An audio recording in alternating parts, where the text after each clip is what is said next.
Okay, got it.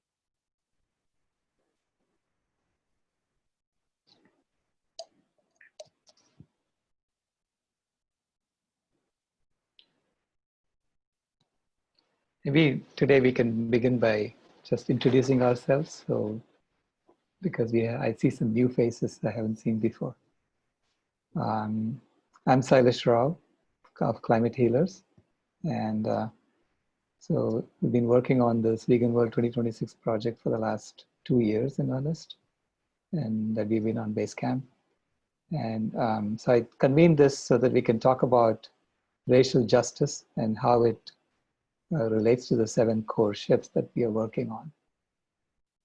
So I'm looking forward to the discussion this afternoon.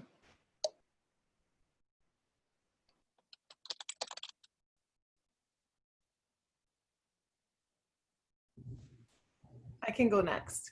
Hi, everyone. My name is Jackie Solomon. I'm co-founder of Seeds to Inspire. It's a social justice education nonprofit here in the Phoenix area.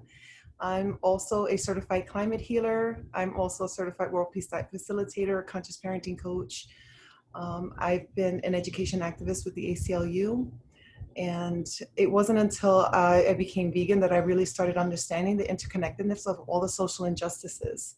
And it was through climate healers that we came together as a family to understand that we actually have the power to do something. And before that, it was pretty scary and we were pretty much in despair.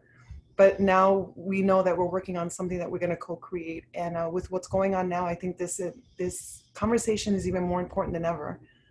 It's an opportunity for us to really and truly express to the world what we've all seen and why we're doing what we're doing, and to invite people to join along with us. So thank you everyone for coming.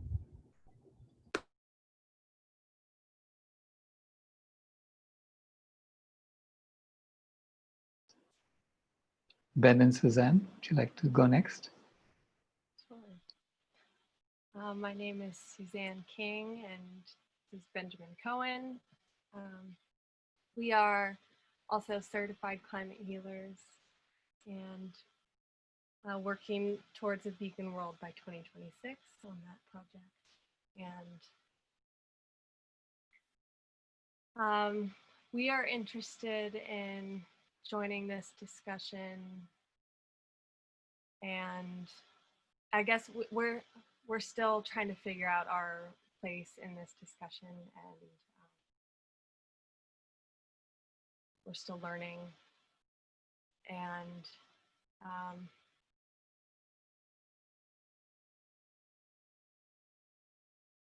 yeah, figuring out like what we can talk about here in this group and how that translates into our Portland community, because we know that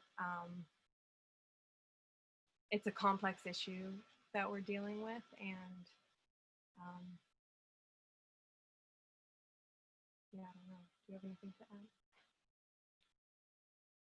add? I think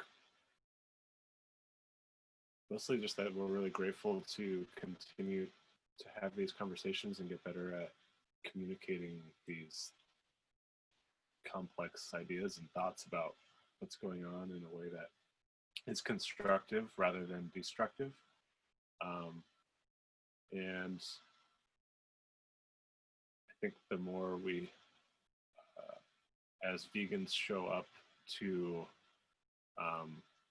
all the types of justices and injustices that are out there, and recognize that they're all the same fight and that they're all interconnected, and that's something that Suzanne and I are realizing more and more, that that they're all, it doesn't matter what the injustice is, it's eventually ties back to everything. It's all part of these interconnected systems that are breaking down right now, or weren't built to allow for this in the first place. Thank you. Deborah? Hi, I'm Deborah Bernard. I also a committed vegan and committed to the to justice and equality in our world, and to, I love the way that Silesh puts it, to seeing our world move from a world of normalized of normalized violence to a world of normalized nonviolence, and also very passionate about, and not there yet myself, because there's just so many ways in which all of our systems are intertwined together, but just seeing how everything affects everything else, and how intertwined all the systems are. I very much agree with what Jackie said and with what Benjamin and Suzanne said. Everything affects everything else, and everything is so intertwined. And we can speak veganism and out of one side, and we can speak love and peace and harmony and compassion and nonviolence and everything, and stand up for the things we believe in. But given the interconnectedness and that everything affects everything else, we really have to look at everything that we're supporting and contributing to in our lives, and and just do everything that we can to support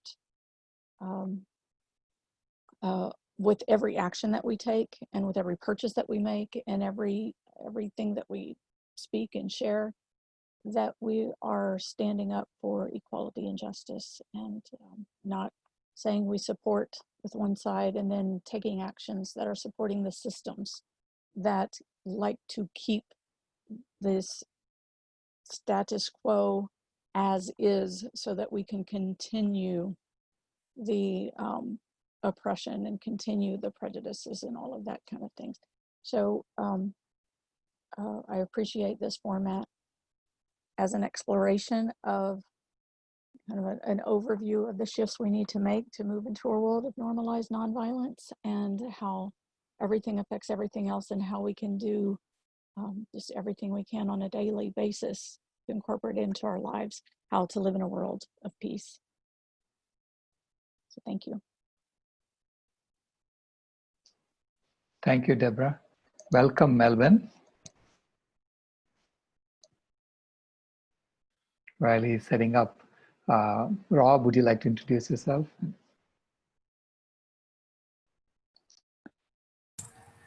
Hello, I'm Rob Butler. I'm a also committed vegan for the last 19 years. I always get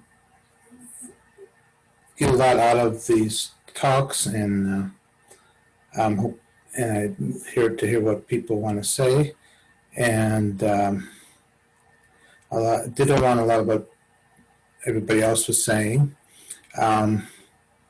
And I thank Dr. Rao and everyone for setting this up, and I'm getting excited that maybe we will have a vegan and nonviolent world in the near future because of what you're doing.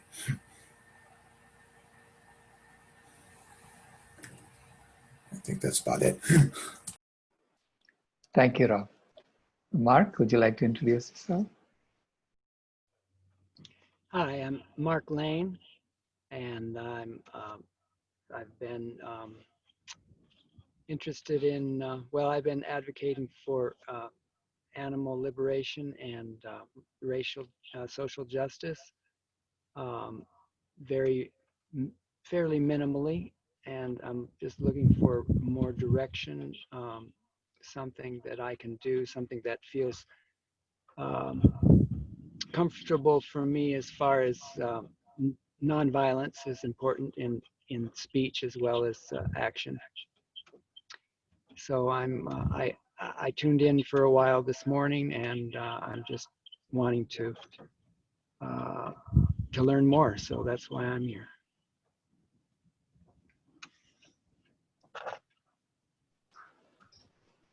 Okay, thank you, Mark. Melvin, welcome, brother. Thank you so much for coming. Hello, everyone. It's really as always, a pleasure to be in the presence of so many like-minded, brilliant not only brilliant, but compassionate people who are really genuinely sincere about making a contribution to how we can evolve the humanity in a healthy way that benefits the whole for all of us. So it's my pleasure to be here. And I just tell people that I'm a father and a grandfather and a climate healer. And Jackie has made me an official member of Seeds to Inspire because she and we collaborate on a lot of stuff. We chop it up all the time. Yeah, she's my sister, soul sister. And I met Sailesh, I don't know, it was 5 years ago or 7 years, but time passed so fast. And when I met Sailesh, I was at this stage in my life where I have all, for many years since my childhood, especially my teens and young adult years and middle adult years, I abhorred oppression and racism and the horror that we see in the world, not only here in America, but globally, what's happening in Africa and, in Asia and Mexico and China, the suffering, And I had the opportunity to read a lot of world history and gain some insight into the suffering that humanity has endured for millennials. And it always weighed heavy on me, and I always wanted to do something to make a change, and I did. I got introduced to Marxism early and was really influenced a lot by Mao Zedong and the Little Red Book. I don't know if you guys are familiar with that. And I mean, I was really fired up with that stuff, but it was always something missing. It just didn't feel me enough. And I ran into Sailesh, like I said, about 7 years ago, 5 years ago.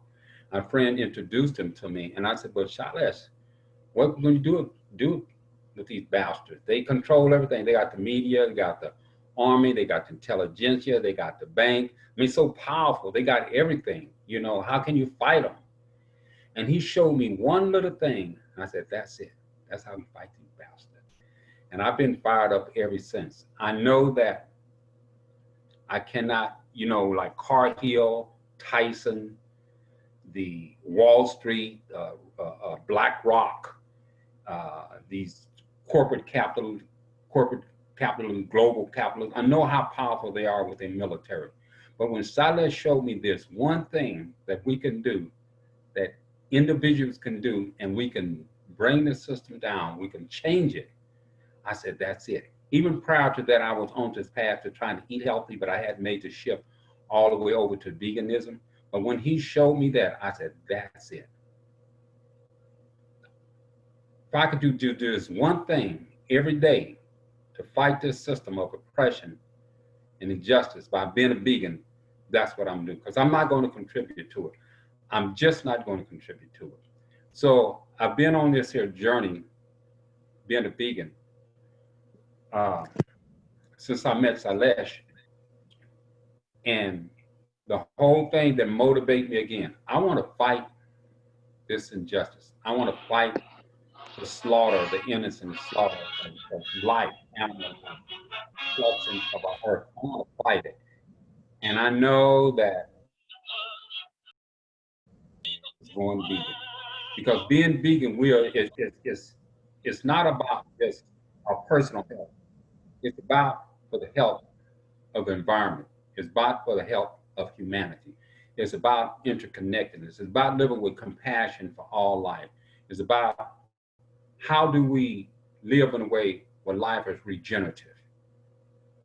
I said, well, this is it. So this helped me in a way that Marxism and Mao Zedong stuff couldn't feel me, because they were really against capitalism and let's tear it down, let's get it right, let's change it. But I never did feel good. It didn't satisfy, it didn't fit well with me. And then I met Sailesh. Not only that, then I got introduced to his works, and then the 7 core shift, the greatest transformation in human history. I said, bam, that's it, because we got to get to the root of the problem. See, we can all become vegans Everybody can become vegan. But if we don't change the economy, if we don't come up with a system of how we're going to use the resources on this earth, you just have vegan and capitalism. We won't be killing cows, but the same system of oppression will be in place called Wall Street. Those cats will figure out a way to do it. And they're doing it right now with Impossible Burger. Those guys are making a killing off of that stuff. So they can take everything we're doing, being vegan, don't kill a cow. They said, fine, well, we won't kill a cow, but you're going to still have capitalism in place.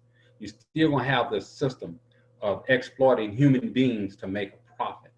And part of the 7 core shifts, that's what it gets to. That's 7th one. That's the one. That I said, damn, that's it. And then I was introduced to Shelley, to the 7 core, to the Together in Creation, and I read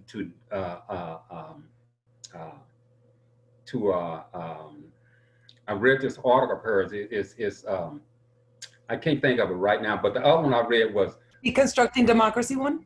Yes, what it said. Deconstructing Democracy? I encourage her, deconstructing democracy. When I read that, I said, bam, this is really, because it really got down to the core with them, because I never felt right with democracy. Because you're, well, this is a democratic nation. We got democracy, and democracy did this, democracy did that. But when you deconstruct democracy, you really look at the dynamics of the democracy, when you look at the core of democracy, when you look up how it's built, the structure of it, it is frightening. It is very oppressive. I said, wow, that's it. And then she came, I read her the core, the 7 core, the codes for a healthy earth. I said, bam, this is really, and that really made me feel. Now, what really have even filled me even more, I was reading Sailesh's last paper, white paper, and I got onto the donut economic theory. Wow, I said, this lady hit it right smack on the head, donut economics. So those 3, and also our guy, Dr. Will Tuttle, Dr. Tuttle, when he, in his book, Diet, World Peace Diet. World Peace Diet. This guy really hit the nail on the head. And so those stories that Sailesh told, that Will has told, and that Shelley is telling, and that the lady who wrote Donut Economics is telling, those make me feel fulfilled, because I say, this is the model. This is where we can, this is, if we want to make some changes in the world, and there are a lot of people doing what we're doing, but nobody is, thus far, obviously nobody hit the nail on the head, like what Sailesh has done with the 7 core shift, what Shelley has done with the Code for a Healthy Earth and Destructing Democracy, what Will has done with the World Peace Diet, and what's her name that wrote that, the donut theory, Sailesh, what's the lady's name? Kate Raworth. Yeah, her, yes. Man, I said, these people have laid it out. So that's why I feel this urgency, and I think we all feel it's urgency. The climate scientists and other people saying, well, we got to 2050. We don't have to 2050. We really don't have to 2030. When you look at, we have already crossed these here planetary boundaries. It's 9 of them, 9 planetary, global planetary boundaries that prioritize human-induced behavior that has changed the environment. We have already crossed 4 of them, and the other one is stretched to that limit. Once we hit that tipping point, it's just done. It's done. But we do have time. We do have some time. And that's why I'm excited about being a part of this. I know that I'm on the side of, I'm on the right side of history. And we're all on the right side of history. And I'm going down swinging. See, this is the thing that motivated when Sailesh introduced, I said, I'm going down swinging. I mean, I wouldn't fight, but I'm going down swinging. And we all should go down swinging, you know, throwing whatever blows we can. That's what I like so much about Jane. Jane be throwing blows. And that's what we have to do, throwing blows. and the 7 core shifts, everything that the work of Sailesh and Shelley and Dr. Tuttle, they helped me to throw some blows. So once again, thank for being a part of this here panel of these brilliant people right here. And I really feel honored. And Jackie always helped me come along because I was, I don't have nothing to say. She said, man, you better stop that. And I really don't feel like I have anything to say. But I'm glad we're here and that we're all on this side of history. And we all recognize that our interconnectedness and that we're looking for a whole system approach. And that's what the models, the stories that Sailesh, Shelley, and Will are talking about.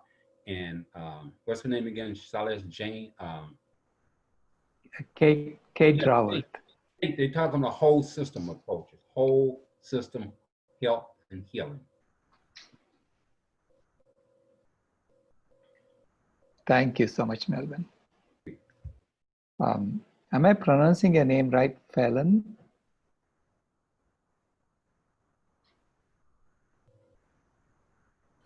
Yes, that's the proper pronunciation of my name. Hello, everyone. I'm Fallon. I find myself here with this amazing group because clearly our interests are aligned. I guess you could say I started my journey in whole systems thinking. Whole systems thinking from a cultural grassroots perspective years ago. As a youngin, I found myself in a community just unwittingly who espoused the same, who extolled the same principles that I see is currently governing this meeting point. Food, social justice, how all of these things are interconnected has been something that has been ever present, at least in my own thinking. I currently am not a vegan though. I was a vegetarian for a while and I'm finding my way back. I'm finding my way back. I understand the benefits and understand clearly what the precipitating factors of a lot of the things that we're mired with, you know, are. Clearly, we're living in an amazing time. I think that the zeitgeist of the time is one that is asking us to really look deeply into what we've grown comfortable with and to deconstruct it, as Brother Melvin has pointed out, finding its essential parts and extricating from that a path forward. The things we can take with us and the things that we can somewhat leave behind. We're living in an interesting time where I think that a lot of people are open. I've heard it described as up for grabs. The psychosocial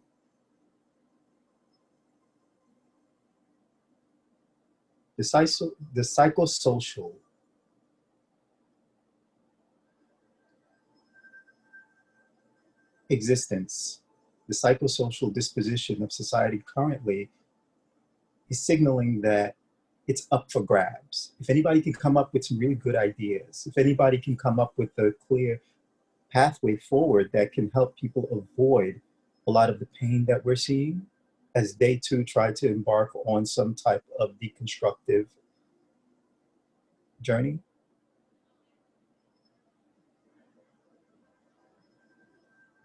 I think we can make great strides. I'm here for this conversation clearly because of everything that's happening. And I'm willing to contribute in any way I can. With that, I'm complete. Thank you.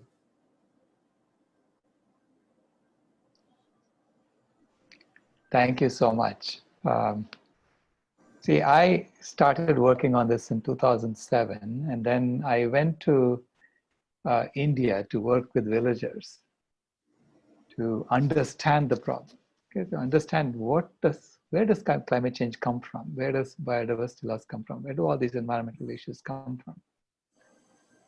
And one of the things I noticed is that while in this tech world, we are working on the next revision of iPhone, or the next revision of Ethernet, or whatever it is. I mean, we are working on the next progression of our technology. The women in the village don't have water. Okay, they are walking 5 miles to fetch water every day. And we consider that to be normal. I said, why aren't we putting our efforts into bringing them water or bringing them energy, right? I mean, so I felt at that point that there was something terribly unfair in the way we are distributing our work. Okay? There are so many engineers who are really smart who can actually solve these problems very easily, but they are working on the next version of something that is really unnecessary. So I saw this tremendous waste of intellectual resources, tremendous waste of where we are putting our energy into. And I needed to study, where is this coming from? Who's directing this? Why is it like this? And so that's how I started working on the game. What is this game that we are playing? And why are we playing the game like this? And what kind of new game can we be playing in which we do spend our effort on making sure that those women have water, that those women have, it's unfair, right? What they are going through in their lives. And then we tell them, hey, pull yourself up by the bootstraps, like the rest of us. That's so unfair, right? They barely have time to even cook food for themselves. But I found them to be so happy. Okay, so I took my son there to that village, and he told me that those children who were climbing trees, are so much happier than I was at that age. That's what he told me. Because I was made to go sit in some school and learn things that I really didn't want to learn. Whereas these kids are climbing trees, figuring out which fruit is edible, which is not, and playing with each other. And then we think that their problem is that they don't have education. That we need to bring education to them. We need to make them just like us. So that's that's most of our effort is going into that, right? So it completely reversed my perspective on things, and just being with them. So I say that those village women taught me more than Stanford University did.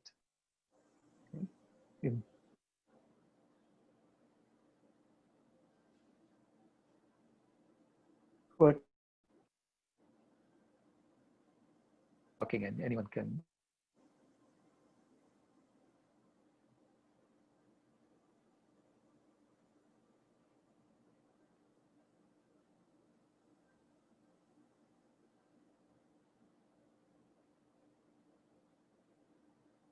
Hello? We might have lost. Oh no, I think he lost, like maybe Kamai's watching a movie.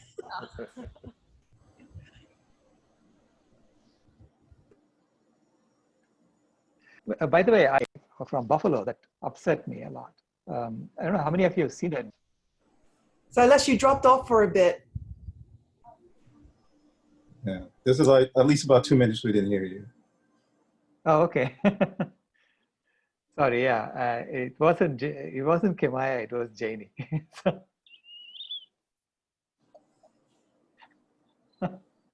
Yeah, I think we need to upgrade our internet connection very soon. Uh, uh, Now, I was saying that I watched a video of police brutality in Buffalo.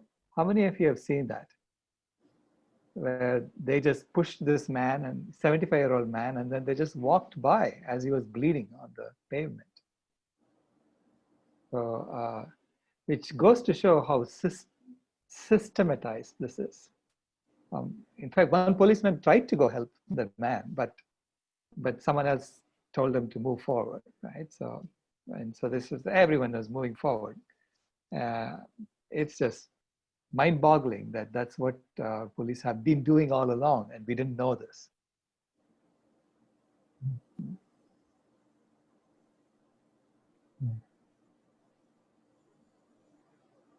Yeah, it was actually quite disturbing. I think that what struck me about that is exactly what you said, just how everything has become so systemized, and doing it right according to some framework is more important than anything intrinsic to us and our own capacity to support each other and love each other and to effectuate better flow, human flow in relation with each other. Yeah, that systems are not always good. Systems are not always good that aren't able to clearly see and account for the externalities. These things that seem to float around as a direct result of the things that we engage, but don't immediately affect us.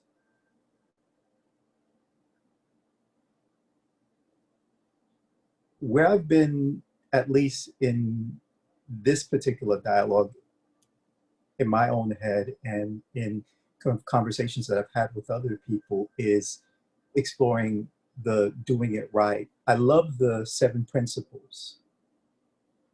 I love the 7 principles. Everyone is so trying to do it right, whether it's within a neoliberal framework or whether it's through any one of the myriad of alternatives that are popping up, that are experimenting with how deeply these cognitive chains have us immersed into this thing. Whether or not we can extricate a sense of self that would be able to live alone without the enforcement of these systems. What are we doing? What does doing it right sound like? And I think that just looking at it, it definitely sets a nice tone. This definitely looks like doing it right. With that.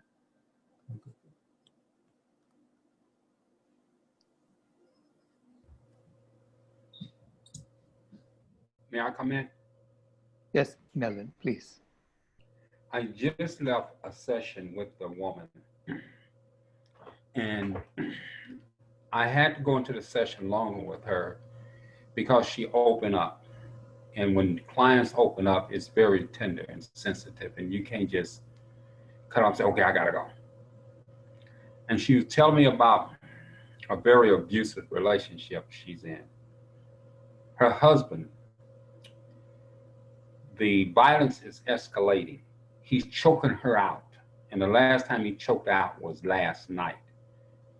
And this choking has been going on for a while, really choking her out, and he does other things. But anyway, talking with her, she told me that her father was a cop in Harlem in the 50s. And she said he was a really good man. And she said he told her about the brutality that the police, that was endemic inside the police department to practice against people of color, the violence that they were trained, that they were encouraged to perpetrate against people of color. This violence that's in, it's a systemic thing. It's in the DNA. It's in the DNA of the training of all police departments. They're rewarded for it. I think it's important to understand historically how the police department came, how they came into being. They came into being in early American history, particularly to protect the wealthy. That's why they were created, straight out to protect their property and protect them. Then they morphed into, after the Civil War. Perhaps some of us and most of us have seen 13, where after the Civil War, the Southern oppressors who owned other human beings, they wanted to reinstitute American slavery again. And the way they did it was with these things called black codes. And they forced poor whites to become the people who went out and arrested poor black people.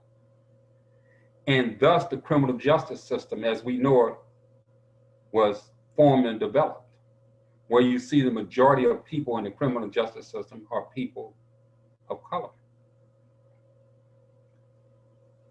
And this here monstrosity, this form of oppression is there for a reason.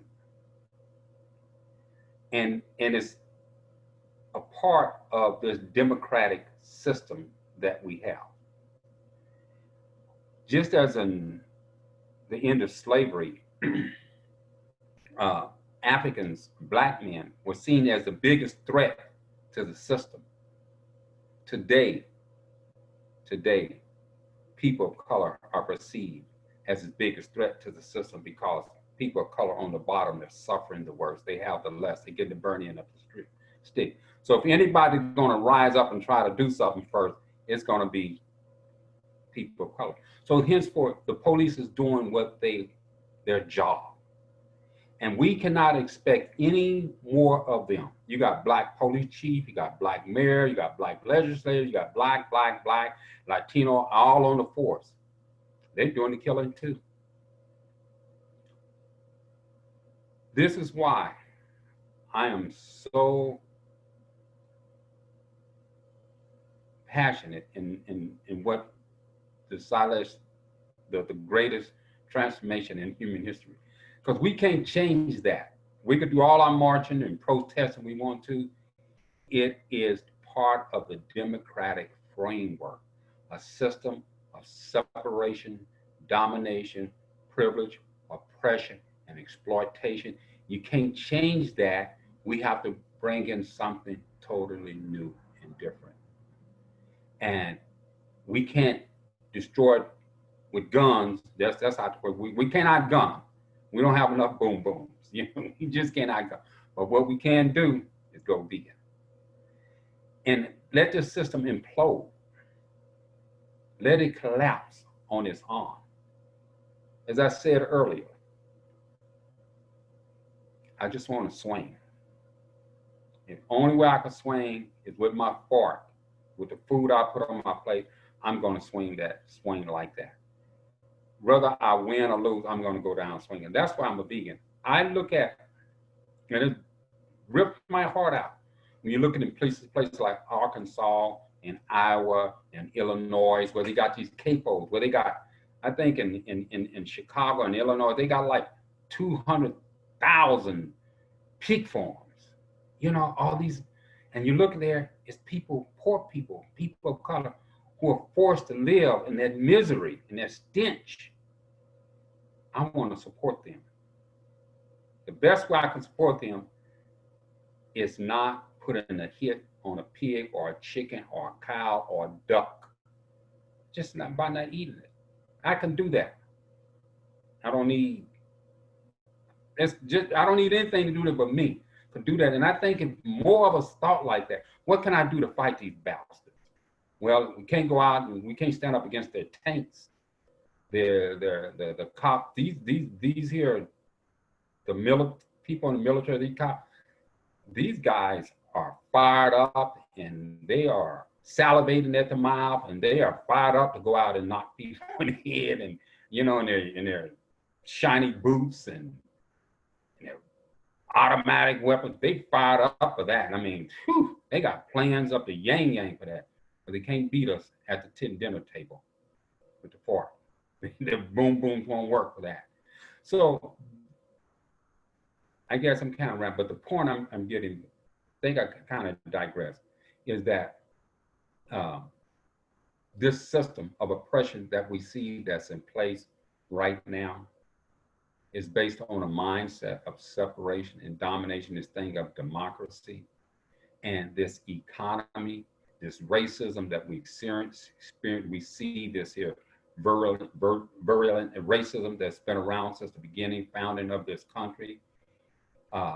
It's systemic, it's in the DNA of this culture, of the mindset, and that the best thing that we can do as people of color and as all loving, compassionate people is the best as we can is not to participate in it. And I keep forgetting her name, but Jackie know who I'm speaking of in Salish though. We talk about the illuminators, the walkouts. Deborah Freeze. Who? Deborah Freeze? Yeah, and the hospice workers. So we can do those three things. We could do those three things. My thing is contribute where you can, on what level that you can with what you have. But this is what we all can do. Stop eating pig. Stop eating the animals. We can all do that. And if enough of us did that here in the United States now, right now, as we know, the dairy industry is being almost totally subsidized by taxpayers' money now. I mean, it's just almost being so. Since this here a COVID thing, the meat industry, all of them been impacted because people not going out buying. That shows you the power that we have, the power that we have against Tyson. Just not buying meat. That power, that's exciting to me. And I just want to encourage, and I try to encourage same story I'm telling y'all, I tell everybody that you can't beat the police down, but what you can do, you can do something that can have that police system crumble. That's by not eating pig, not eating animals, not eating cows, not eating chicken.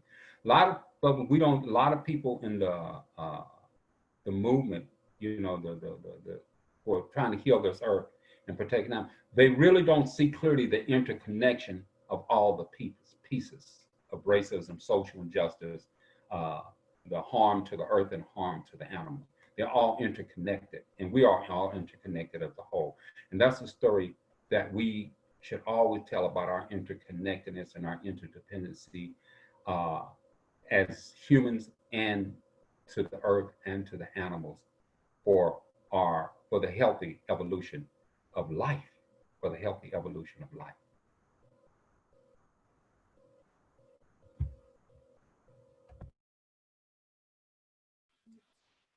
Especially in terms of systems thinking, when you start denying any portion of one system, you end up with a result that's inaccurate because you've denied visibility into whatever section that you're ignoring. And when you start ignoring particular systems, you end up with total chaos because there's no sense making in that. You can't make sense of anything because the information ecology is totally, it's been broken. So how are we supposed to, is something that Suzanne and I struggle with, is talking about all of this at the same time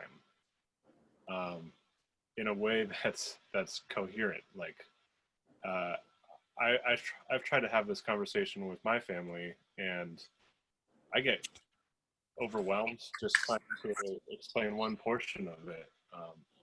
And I guess I'm curious if you, Melvin, have any recommendations in the context of this.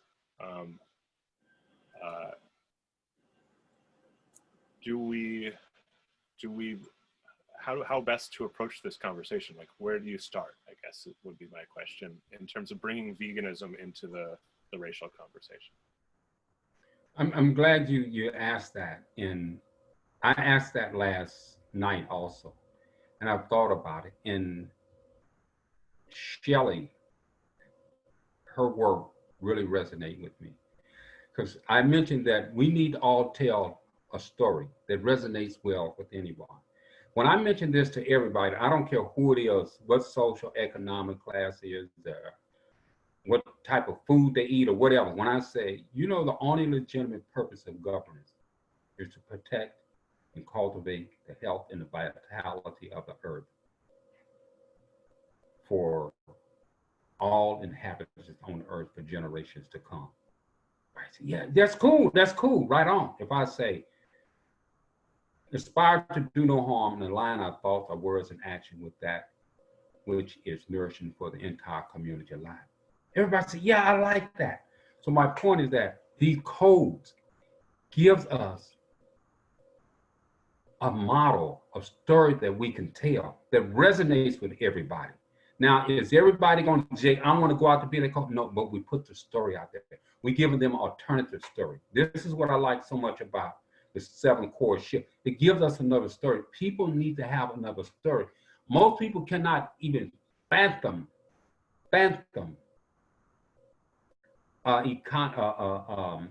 cultivating the health until you mention to them protecting and cultivating the health and the vitality of the earth for all inhabitants on earth. Most people haven't even thought about that until you mention. And most people, when they hear it, they say, wow, that makes sense. So the codes for the healthy earth, and I've been talking to Jackie about this here, and I'm trying to synthesize it in my mind. I shouldn't even be saying it right now because I probably won't do it. Is we have to come up with a model. We have to come up with a story that we have to tell, and we have to stick to our story. And part of that story is the codes for the healthy earth, because people need, like there are, one of the conversations we said, how do we get, a lot of white vegans, they don't embrace the part of the social injustice part, but they really down for healing the earth and for the animals. How do you bring it in? What language do you use? The codes for the healthy earth. And I think that's the one. And another code for the healthy earth, it says, ensure that all decisions is based upon the consequences to the health of the whole, for all the consequences of the health of the whole for seven generations to come, and that human and non-human stakeholders are represented and taken into account. You see, you put that out there for people to conjugate, for people to chew on. And this is better than saying you need to change this here. But when people hear, people need an alternative story. One of the things that Sailesh says on his website, things that we can do, we have to start telling different stories. And Shelley has given us a wonderful story to tell in these codes. When you've been talking about laws, she says something about she says all laws that protect and regenerate life. We should invest in all life that protect laws that protect and regenerate life, and disinvest and delegitimize all laws that permit harm to life. Invest in all that protects and regenerates life, and disinvest from all economic enterprises that harm or could harm life. You see these codes, these things right here, and she also talked about leadership, what type of leadership people should be in leadership position. She gives us a framework. What Shelley has given us is an organizational structure. Sailesh has given us some nuts and bolts, okay, for how we can, the change we want to take us to. Kate has given us an economic foundation. And what, for me, what Shelley has given us is an overall organizational structure, everything we could put it under. So if I'm talking to Sailesh and Sailesh say, Sailesh, how does that protect the health and the health and cultivate the health and vitality of the earth for 7 generations to come, you're gonna say, duh. You know, or anybody say something, well, how is this in alignment with another code she said is protecting honor indigenous people and their lands and include their counsel, their wisdom, and their knowledge system in all affairs. So how can you argue with that? See, if somebody's arguing with that, you just say, oh man, cool, yeah, you got it, I hear you. So we have to start telling different stories. And that's the thing we have to do in talking about systems thinking, whole systems thinking, telling different stories. A lot of the vegans, the white vegans who are sincere, they're not whole systems thinking. They're reductionist thinking. They're doing reductionistic thinking. When you do whole system thinking, as you said, you come to different conclusions about that. So I think one of the things that we can start doing is having conversations about whole system thinking in whole system health and healing. These codes that Shelley has put out there for us, that we can organize our life around. It don't matter what. One of the things about Shelley work I like, what she said, what this is about is we want to have a way that we can cross national, cultural, and ideological boundaries. That's what the codes do. It takes, you could be a Buddhist, you could be a monk, you could eat beef, you know, because it takes you across these boundaries, ideological boundaries. When you say, well, our first code, what we're talking about is aspire to do no harm. Are you on the road? If you're up with that brother, sister? Yeah, I like that. Okay. So you want your thoughts, you know, don't do any harm to anybody, your behavior, you up with it? Yeah. So that's a code. And it's just so many other more that she have that just has filled me. You know, like I said, for leadership, she even talk about what type of people should be in positions of leadership, the values that they should have. They should know system thinking. They don't know system thinking, they really shouldn't be up there and trying to lead anybody, you know, because you're going to come up with the same reductionist thing. It should be not only system thinking, but whole health system thinking. So I hope that's kind of helpful, you know, how we can begin to unify us. And the code for the healthy earth can be that story, that narrative that can help unify us. And like the 7 core shifts, the greatest transformation in human history. And that's what we really are on, the greatest transformation in human history, because humankind really has evolved. The prevailing theories that we come up out of Africa, you know, some 100,000 years ago, or maybe even longer than that. That's the prevailing theory. And we went, and then humankind went all around the world. So in essence, we truly are brothers and sisters. We all come from the same beginning. You know, if we want to, and it wasn't called Africa back then, but that's the geographical part of the world where they say equatorial, where we came from. And then through being in certain environments, we picked up certain characteristics, physical characteristics, but we still are humans. And we all still have the same needs. We want to be loved, we want to be protected. We don't want to be nobody kicking us. We don't want to be insecure. We want water. We want, you know, clean water, fresh air. You know, we all comfortable shelter. That's all we just want some comfortable shelter. We don't have to have a $200,000 or $300,000 home. We just want some comfortable shelter. So we are evolving, and where we are right now, as even though we at the crust of the 6th mass extinction, that guy said, some guy, I can't think of his name, he said, this is the best of time and the worst of time. This is the best of time and this is the worst of time. If we stay on if what we're doing, it could be the best of time. But if the system that's in place continues to rape and exploit the natural resources and the human resources on this earth as we doing it, in 20 years, probably we won't see this. It's just going to come down to that. Like Sailesh was saying, the women in India, that's very graphic. They're going out there walking for miles. This is Africa too. It's in other countries, and you are trying to make the new cell phone, the new iPhone.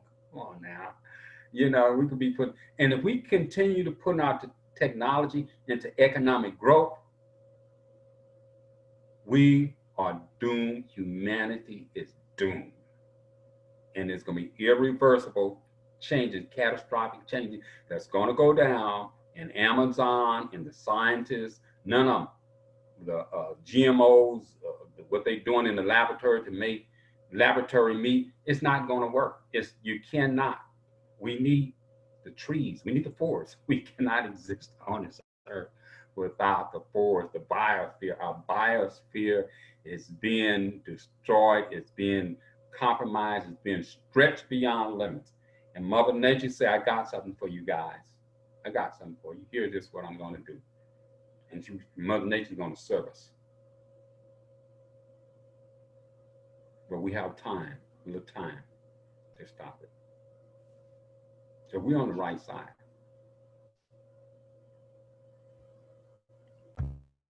Thank you, Melvin. Fallon, you have your hand up. Please go ahead. Yeah, I like the question. Where do we start? That's something I've been contemplating a lot. And thank you, Brother Melvin. I think you hit like all of the right points. And one of them I adamantly agree with is the fact that we do need a new story. We do need a unifying story. I think, I don't remember his name. Well, the gentleman who asked the question, like, how is it that we can better facilitate a conversation? Where do we start in that conversation? What he pointed out clearly was that somehow we're missing each other. I've been looking at it from a standpoint of at least the storytelling, being a writer and someone who's writing that story. I'm working on a screenplay, The Fire Path, which deals with that convergence, which deals with the liminal space that we occupy when culture, when generations and innovation collides. How is it that we might be able to negotiate the boundaries and redefine a new whole? I've captured that within the context of voodoo versus AI, the parochial versus the new. And one of the things that I've been struggling with is language. How do you negotiate language? How do you negotiate the semiotics, the pattern languages that are intrinsic to the contributing parts? Before we can negotiate, we have to understand them. Before we can understand them, we have to understand we have to dive into their parts, their intrinsic parts. Unfortunately, given the fact that a lot of us haven't had the type of sovereignty to write our own stories,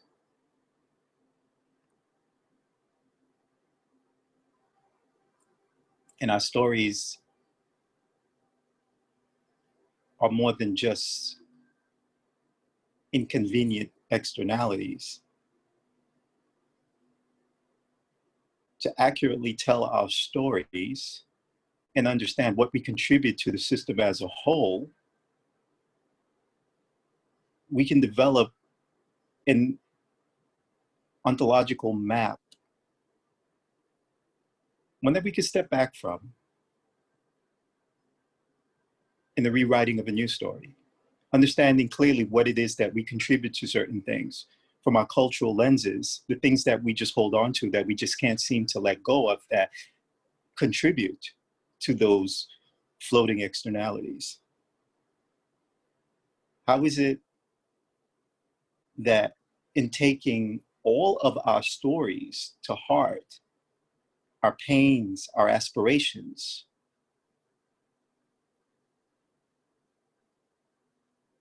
how is it that we can reflect to other people, especially people who are aspiring to live other people's stories, to live the neoliberal story? How is it that we can basically mirror to them that maybe that's not the best story? Let's start with your story first. How do we establish that space for that conversation? How is it that we can, like I said, in this anthropomorphizing of the collective us and the agency that we all have within the greater whole?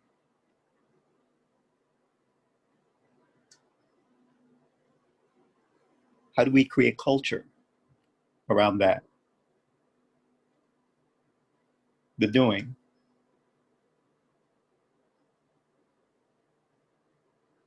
How do we make homeostasis of the collective whole our primary objective? And by collective whole, I'm not necessarily just talking about the collective human whole, but the collective whole as it spans beyond just the tangible ecosystems.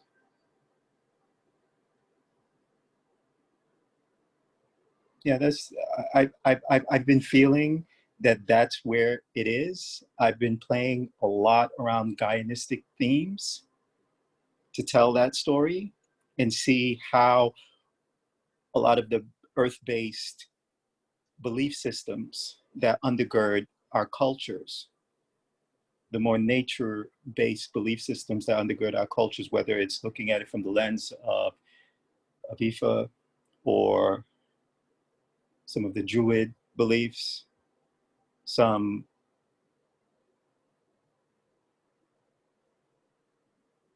Taoist beliefs, whatever that promotes a flow of accountability within human interaction, how is it that we can extricate those parts of our native cultural stories and create a whole other story around that? Yeah, those are some questions that I've been pondering, and I invite you guys to ponder on those questions with me. And thank you, Brother Melvin. That covered like so many different parts, and that's where I'm at too. The story, you know, telling of that story. With that, I'm complete. Thank you.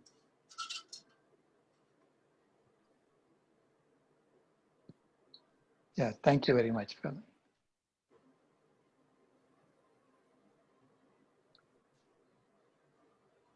With that,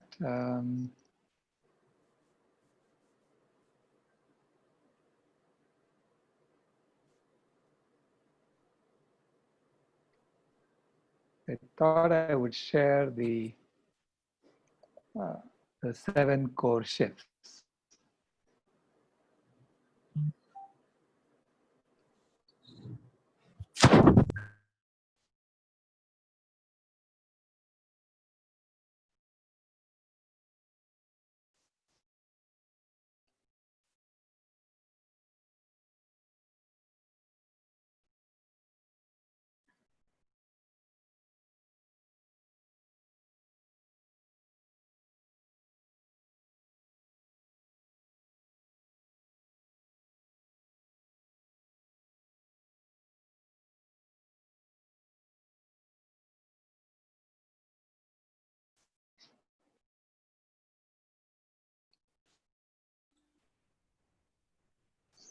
So the 7 core shifts are shifts in how systems are organized. Our system is currently organized around speciesism, colonialism, racism, ableism, and patriarchy, which essentially our system is designed to promote these isms. Okay? This is why you see racism built in, colonialism built in, and ableism built in. It's designed around creating diseases for human beings so that then we can fix them with pharmaceuticals. So this is why we promote the consumption of foods that are bad for us. You fucking niggers.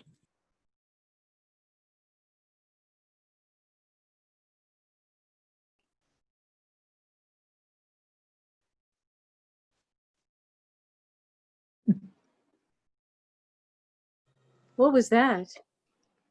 Hold That's on a second. Sounds like Zoom. Somebody bombed us in Zoom. Yeah, we are Okay, I'll remove it first. moving.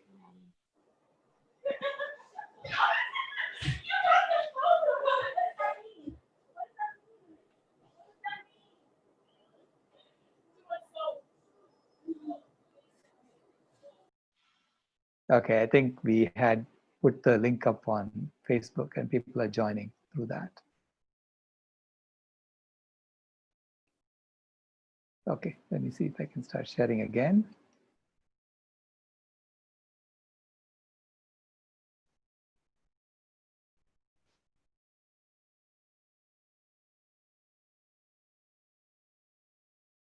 And so we have, we are organized around destroying and polluting the planet.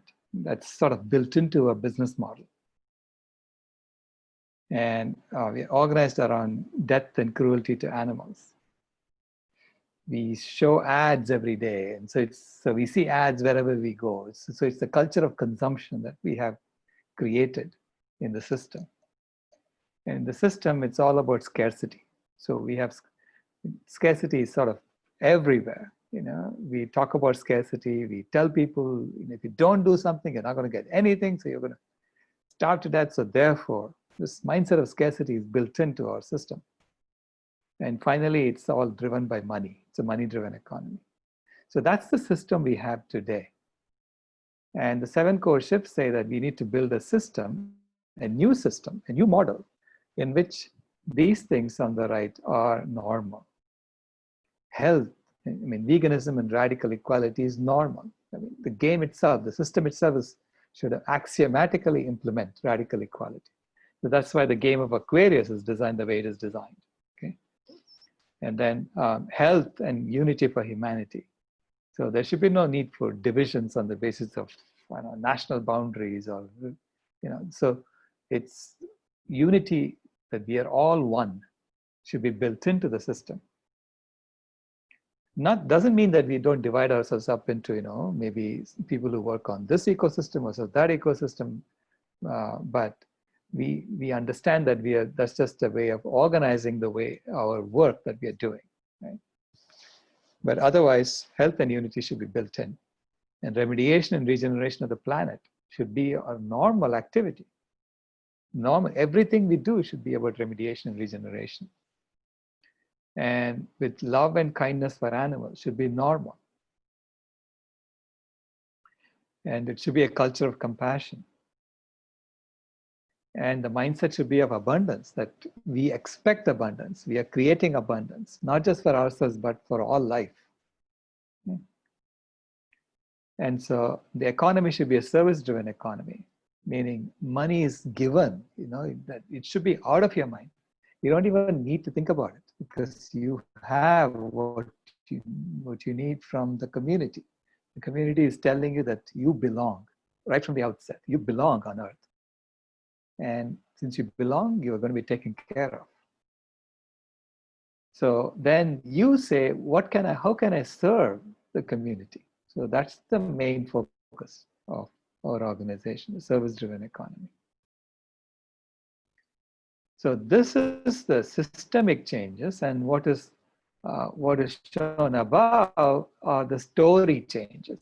So that's the story changes. So if you want to understand the story that we tell at Climate Healers, you can read the white paper on the Vegan World white paper has that. So it is that we are transforming. We are transforming from a caterpillar to a butterfly. So we are transforming ourselves because we have always been a part of nature. Right? We are a part of nature. We've always been a part of nature. Whereas the current story that we tell is that we are separated from nature and we are in the 6th mass extinction. So we're killing everything and we're going to kill ourselves off. That's the story we're telling right now. I think we need to change that story. We change that story to a story in which we are transforming ourselves. So we are a caterpillar turning into a butterfly. And that we are going from this current system of normalized violence, and we use that normalized violence in order to heat up the planet. So that's what we were doing, to a species that has a system of normal non-violence. And so that's the only way out for us. That's the only thing that's sustainable for us. You cannot do violence and expect it to be sustained, right? The violence is killing us, we see that. So we have to have a normal non-violence. And so then we consider ourselves the top predator right now, the predator species. So we then tell a story of us becoming a caretaker species. So we are here to take care of the earth. And we call ourselves Homo sapiens. Actually, we call ourselves Homo sapiens sapiens. So twice. And sapiens means wise. And I've never met anyone who's truly wise going around saying, I'm wise. So this is a very Trump-like thing to say. You know, I'm a Homo sapiens. Look at me, I'm wise. But that's what we call ourselves, and we have accepted that. You know, we hear it in our textbooks, and we say, "Oh yeah, we are Homo sapiens." And so from that, we need to change to Homo ahimsa, which is that we are a non-violent hominid. So that's the story change that needs to happen. That's the storytelling that I'm talking about.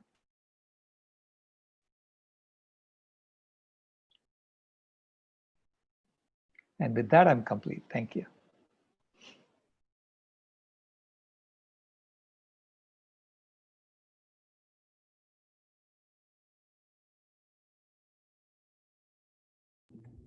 Melvin, I'd like to kind of just invite a little bit of the conversation that we were having when we were preparing for our segment yesterday about how, if we can have pre-vegans on the call or listening in that are pre-vegans of color.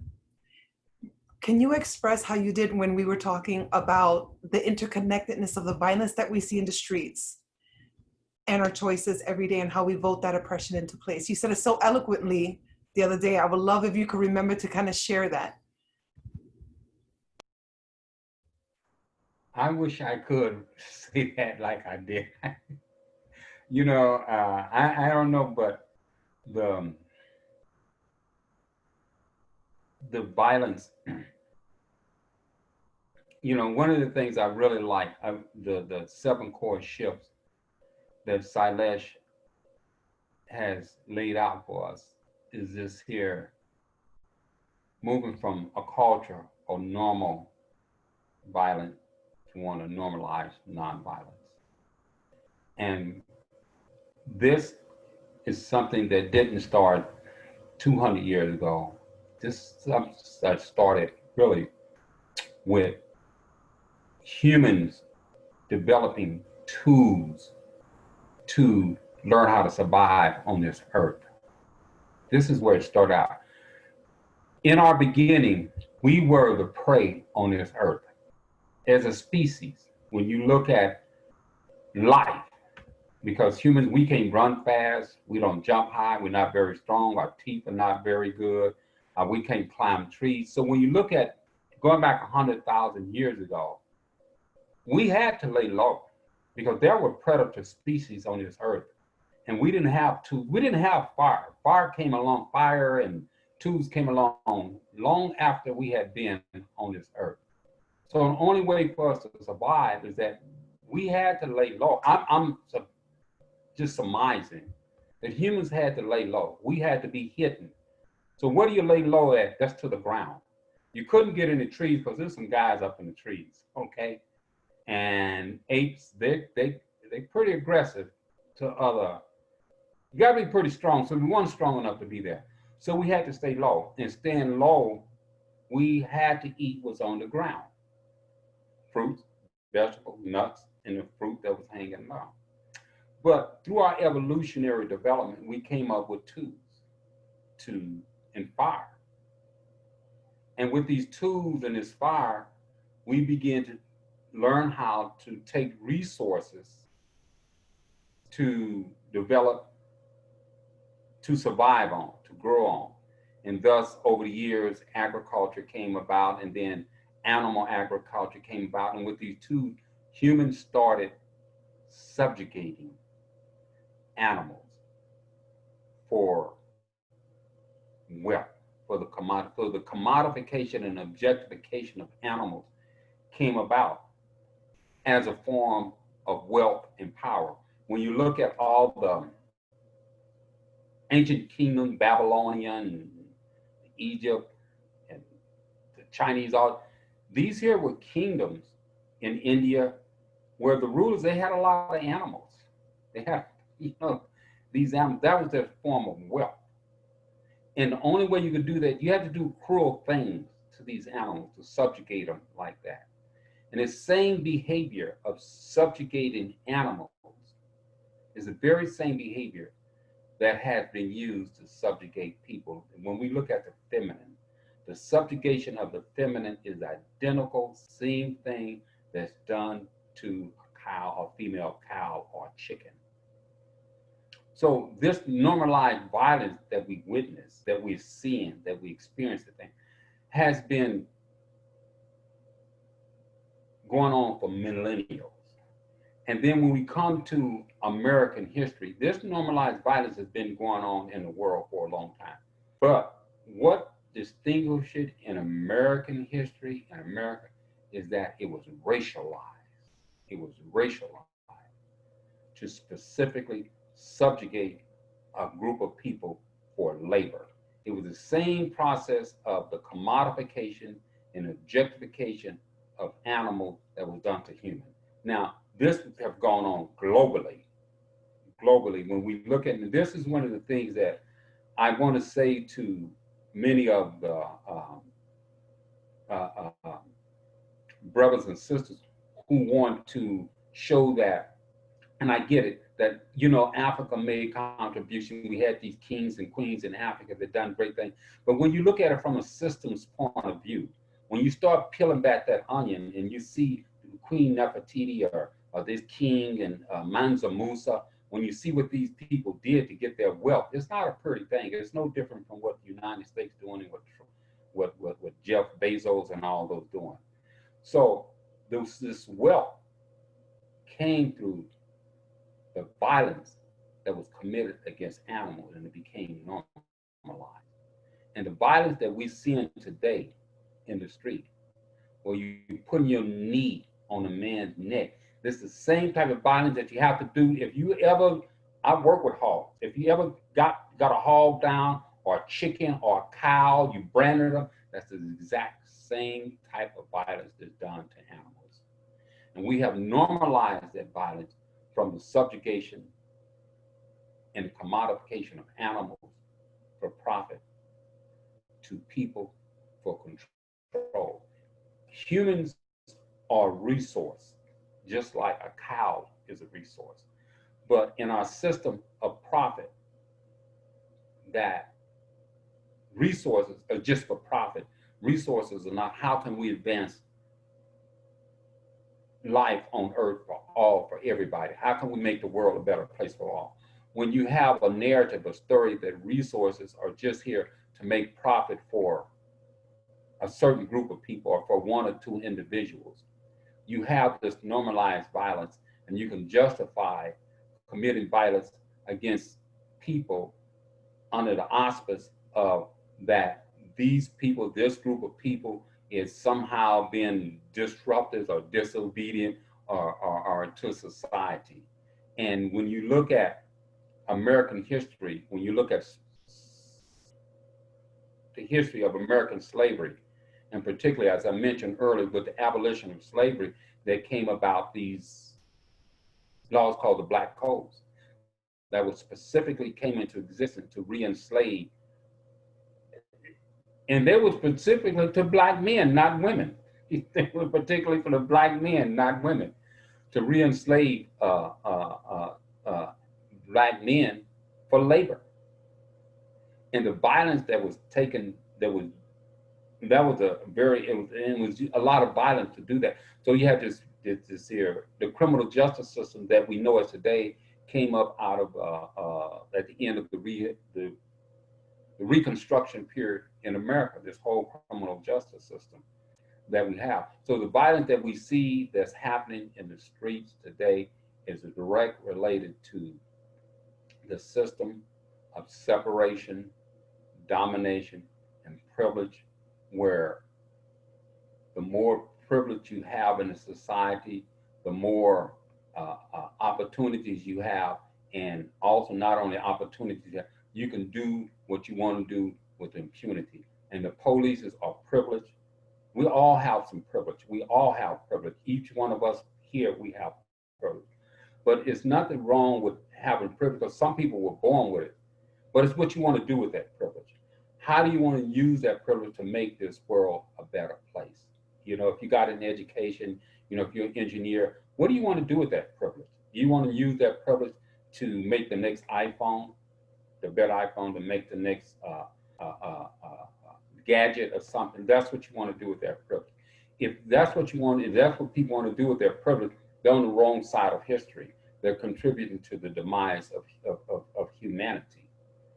This violence that we see in the racial divide that we see in our country all boil down to keeping people separated so you can oppress and control people. One of the things that reason why Martin Luther King and Malcolm had to go, because those guys put their finger on it. They said, oh my goodness, we all have to really come together. King was transitioning, Malcolm transitioned over. And when he said we was all the same, why should you, a poor man from the United States, be over 10,000, 20,000 miles around the country killing another poor man? You know, when they started putting their fingers on that, they really became a threat to the system. So we have to recognize to address racism that we're all interconnected and interrelated, and that this system of speciesism, racism, and colonialism, and ableism, and patriarchy has created a class-based system that, depending on which class you're in, you have more privilege. And people who have that privilege, they want to maintain to that privilege because they want to have a decent life. They want to have opportunity. They want to have greater freedom of expression and economic freedom. So the higher people get up on that privilege, the more they have.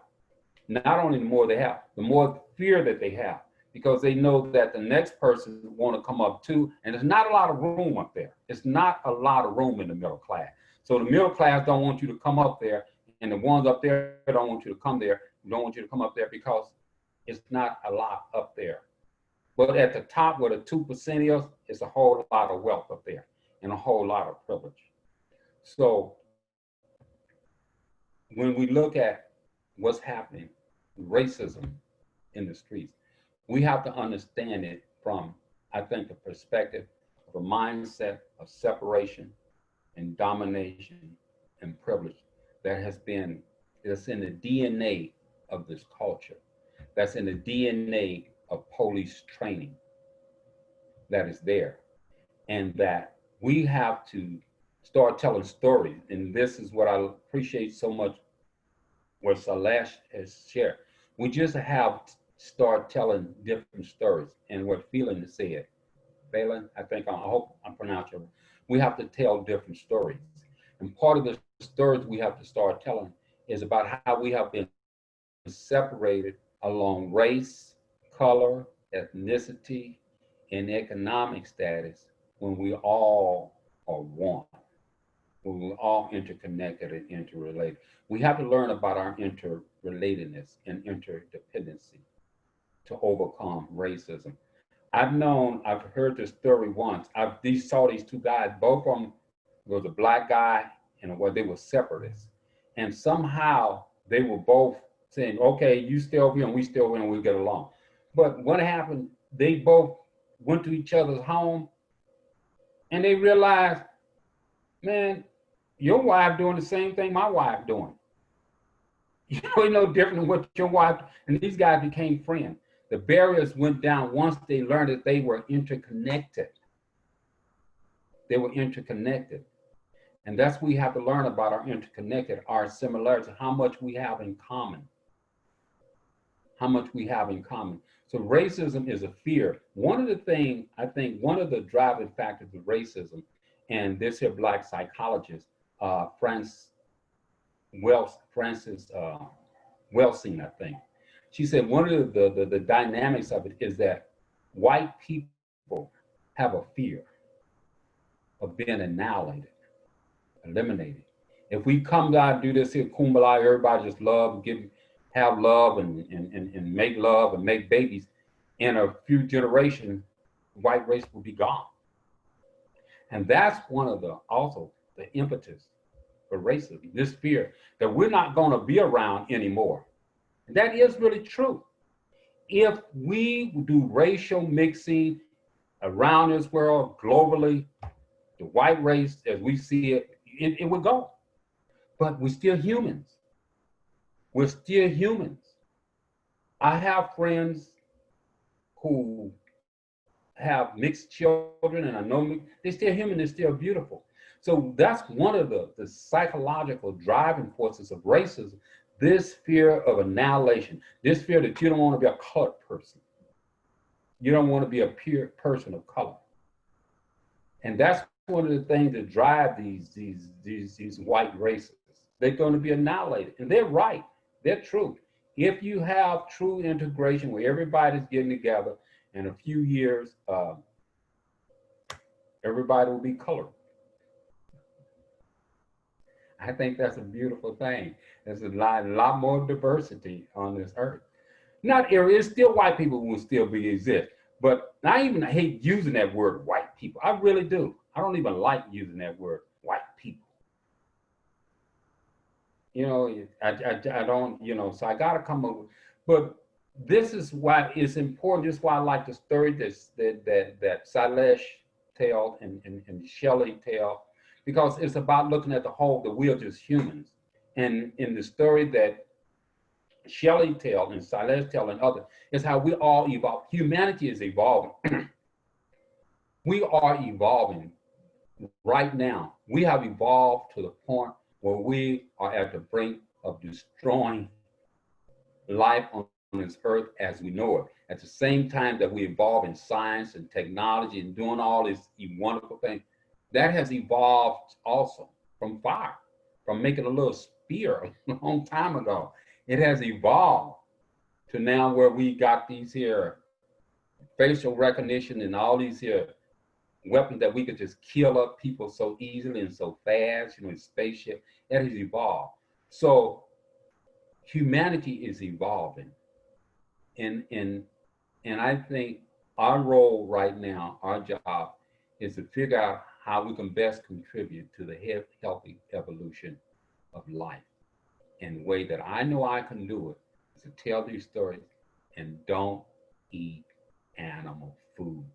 Don't put a hit on the next pig, chicken, cow, or duck. Don't put another hit on a tree being cut down. I can do that. I can do that and tell these stories. Jackie, I know I didn't answer the question like I did the other night, but you know, I did my best. You did, as always, you did. You're so effective and you are so eloquent, and I love you. You did. Thank you.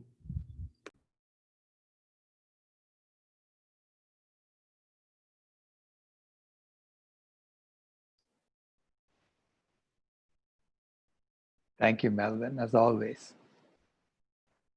It's Yeah, we are evolving. We are all evolving.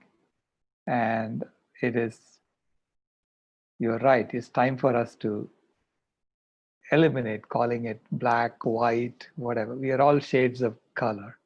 We are all shades of color, right?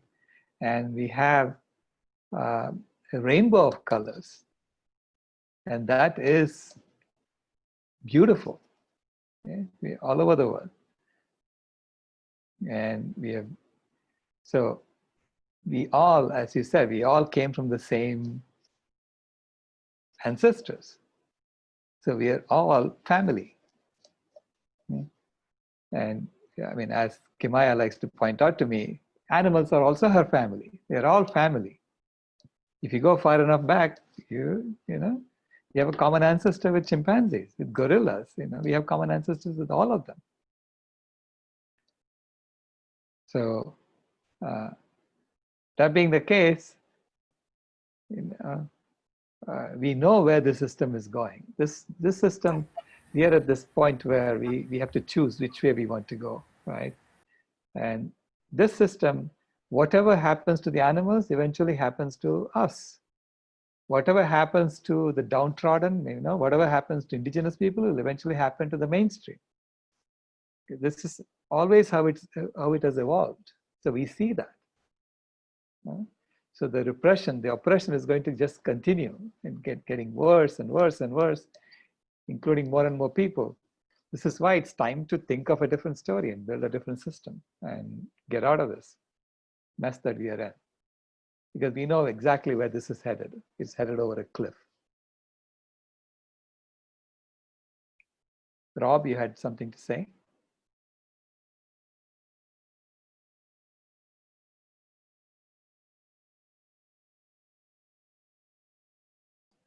I thought you had your hand up.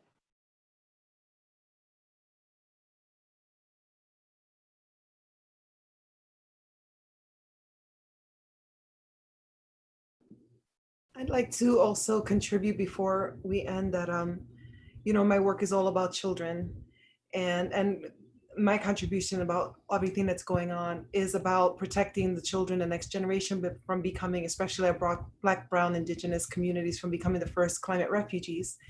And working with Dr. Oscar on our other segment, he was telling us about what's going on in El Salvador and about the hurricanes and the weather. And he sends me videos.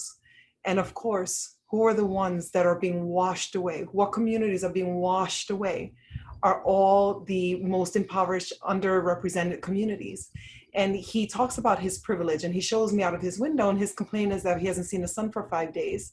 But he sends me videos, and you're literally watching people just like cliff sides, just going into these rivers and just disappearing, and people running in to get items and TVs and stuff and being washed away with their houses. I mean, it's just insane. And all of this is connected. All of that, what's happening with the environment. And again, our most vulnerable communities are the ones that are going to be first impacted.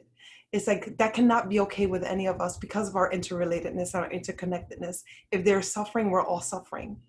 And I think that also has to be brought up, like about what's going on with the climate and about our underrepresented communities and how that's going to impact them the most.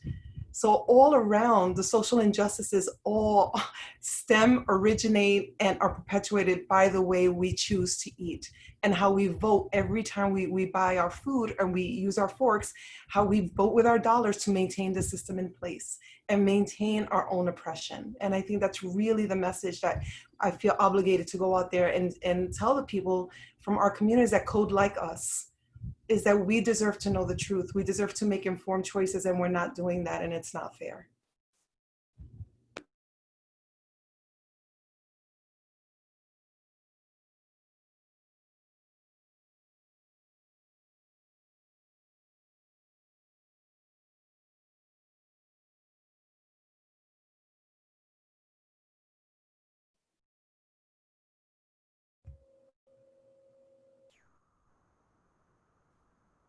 I would like to ask Benjamin and Susan and Mark and Deborah and Rob, what are your thoughts on Dr. Francis Welsing's theory that if we was Thank you for that, doing, Jackie. Go ahead. what are your thoughts on Dr. Francis Welsing's theory that if we were doing mixing, everybody was getting along and having babies, that in in a generation, couple of generations, the white race would no longer exist? What because of interracial mixing? What are your feelings? What is your gut? What do you? For us, it would be amazing. I think that's like the future of our dreams. Like that would be, you know, I would love for those boundaries to be broken down and everyone able to come together and move forward together as one, rather than separating ourselves by nation, by color, by whatever we're choosing to separate ourselves by. That would be that's my immediate reaction to it. I think it's sometimes discussed in terms of fear, like white people will be the minority now. And I think for me, I see it as inevitable and like a progress towards resilience. And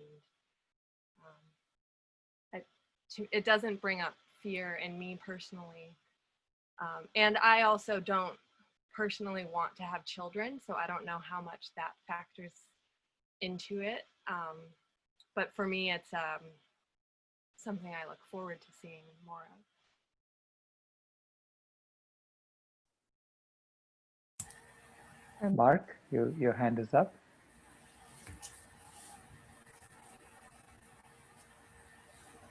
Yeah, thanks. Well, I'm hoping that people, excuse me, I'm hoping that people will come together and recognize their oneness long before we become raceless. That would be nice for that to happen, and someday it likely will. And I think it will take a long time. So, yeah, we can't wait for that. We need to start with us. I know that we cannot at this time in our civilization become colorblind. That's crazy. But I would like to see that. I'd like to see that time come when there still are people of different races, but when we look at them, the first thing that we see is not someone of another race. And I have to tell you, as I say this, I'm thinking maybe I should stop right now so as not to embarrass myself. But when I see a person, I don't know why.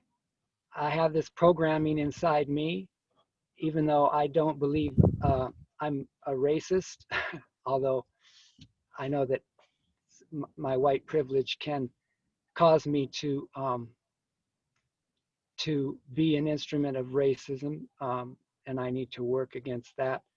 But when I see someone, it's like if I see someone who's white, I don't think anything. They're just white. And then I see someone who's black or brown, and I notice that they're black or they're brown. And I don't like that happens, but that's where that's where I am right now. And yeah, it's a strange thing, but I'm really looking forward. So what I want is to see in myself first that the first thing I think of when I see someone isn't that he's not like me. I do it with things besides race as well, gender, and not only male and female, but other gender identifications. there's just way too much awareness in my head about that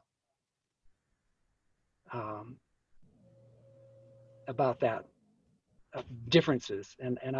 But I, you know, for years I've listened to and believed that what we really need is to come to a place where we just recognize oneness, that we don't see you and me or us and them. So that's work that I need to do right now myself, and I am doing it. And it would be good if I found some way to speed that up.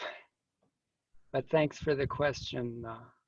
You know, as I mentioned earlier, we are all evolving. And I think it's important to acknowledge, you know, if I see a tall person, I got to say, well, that person is tall. That's reality. I see a short one, well, that person is short. But then how I treat that human being after I acknowledge that, that's the issue. If you see a person that they black, they brown, whatever they, yeah, it's cool. But how, that's the issue. And recognizing our oneness is recognizing for me, this person knows pain and suffering just like I know. This person wants to live a decent life just like I do. This person have a family and children, love them just like I do. That's our oneness. That's our one. Recognize our interconnectedness. That's it. Our oneness, that this person want to eat a good meal just like I want to do. This person want to avoid pain just like I want to do. This person want to do good just like I want to do. This person has a heart. This person knows love. That's our oneness. You know, compassion is our oneness. That's our oneness, compassion. And recognizing our differences. That's the beautiful thing. That's one of the things that Shelley talks about in the Code for a Healthy Earth, is that acknowledging our life-enhancing differences. Acknowledge them. No, because you're tall and I'm short, that don't mean you're better. You know, the bee don't go around saying that the grasshopper is better than he is. You know, the bee don't compare himself to the grasshopper. You know, the lion is in the lion is not the king of anything. He's just one of the species in the jungle. He don't run the jungle, but he recognizes all the other life in there. He contributes to the healthy, the regenerative ability of that jungle, of the forest. And as humans, we have to, I think it's important that we recognize differences. I know as a man of color that I appreciate people recognize that I'm dark, but don't hate on me because I'm dark. Don't close the door because I'm dark. Don't kick me don't discriminate against me because I'm dark. It's cool. I recognize you're a different complexion. I'm not going to hate on you because of that. And I think this is part of our evolution. And this is why we can have this conversation now. We are evolving as a species, we're evolving as a society, and we are evolving as individuals. I've seen Sailesh evolve like crazy since I first met him, a lot. Jackie evolved, wow. I mean, since I've met, and I hope I have evolved. And we all are evolving. You know, King said, let's, you know, look at the man's character. You know, I always say, I don't care what I care about my neighbor. You know, do we keep his yard clean? You know, can my children go over there and play with his children? You know what I mean? Can we say hi? I'm not care if he's a Buddhist or tall or whatever. I want to, you know, what I care about is my children safe around him or her, not the color of their skin. So I think it's important for us to recognize our life-enhancing differences, and that we should cultivate cultures of inclusivity that recognizes our life-enhancing differences. You know, it's great. As I think in China, it says over 300 and something different ethnic groups. They all speak different languages. You don't go around trying to stamp them out. Here in the United States, you know, all these different, you don't go around trying to stamp everybody out. We have to recognize that and roll with that. And years ago, I met this here man he was a Catholic priest. He was a Mansour. And this guy used to go around hanging out with everybody. I said, well, how you can do that, Mansour? He said, because I'm not trying to change them. I like them the way they are. They don't have to be a Catholic, you know. They don't have to be a Catholic, you know. He do jamming and dancing with everybody. I said, okay, that's how you do this sort of stuff. That's how you do it. You know, that's the thing what you call integrity and respect for people as they are. You know, one of the principles that Shelley set down is we must protect and honor indigenous people and their wisdom, their teaching. You know, that's why I like these cores, these seven, the codes for a healthy earth so much, because they help me to explain things. They help me to wrap my mind around things. They help me to tell a story when no one is offended. No one get offended if you say, well, I think we should have cultures, you know, that celebrate life. Everybody, if you want to be over the hillbilly, it's cool. Be the hillbilly. I just hope that on the other hand, don't hate on me because you're a hillbilly. And everybody can relate to that, you know. So acknowledge my darkness, but just don't hate on me.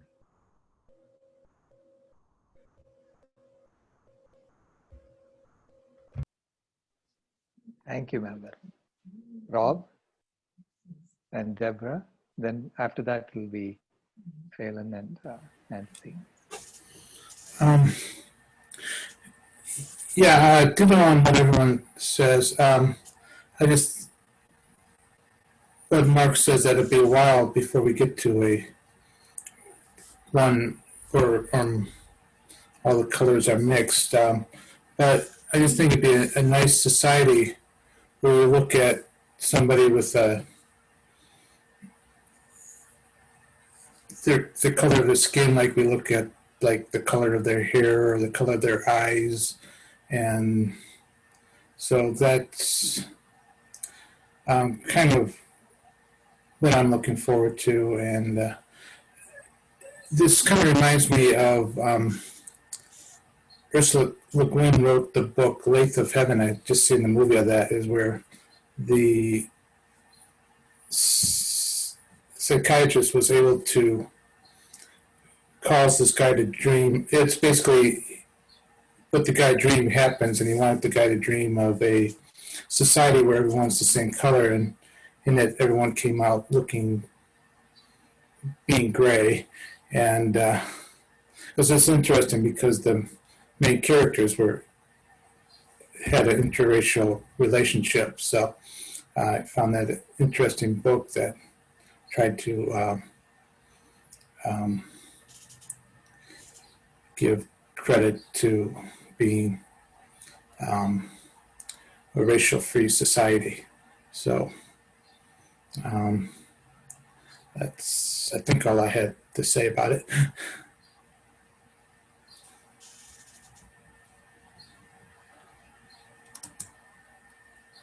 Thank you, Rob. Deborah? Yeah, thank you for asking the question, Melvin. I think for me, it's that it just seems like a natural progression. Just like, you know, America, the great melting pot, so many different um, people from different countries have come here and everyone is called American. And though, you know, I'm not going to pretend that divisions don't exist and that the black and white thing has not existed. But I do see it just like, I mean, when I look at just my grandparents, I've got 8 different nationalities in me. And, you know, and then when I see I also chose not to have children, but my nieces and nephews and that, and there's even more. And it just seems like, and that the walls are coming down and it is happening.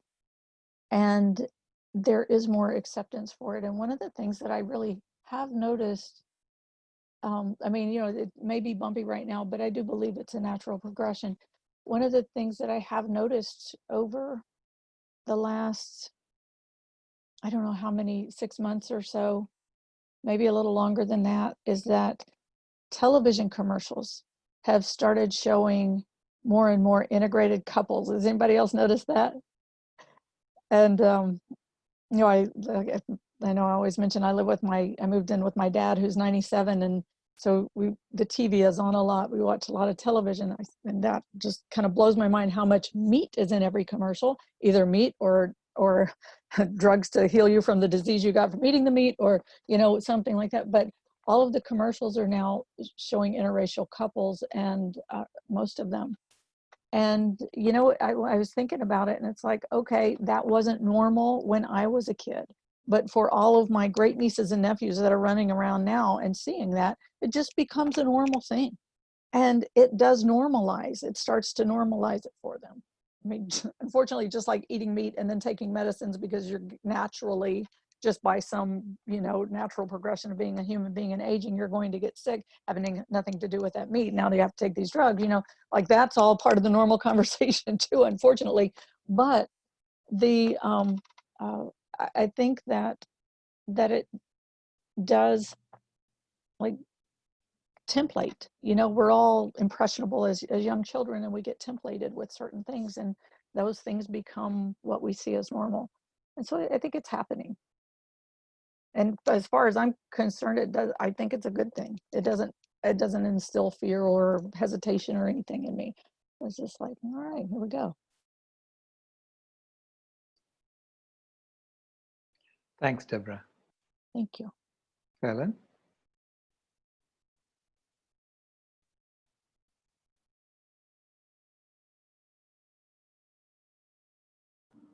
I really I like the, much more said. Thank everyone for commenting. yeah, I like the question. And I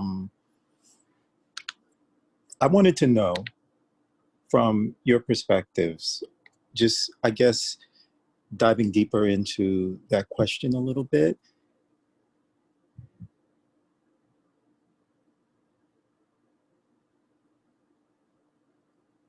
Building on what was just said about the walls falling, and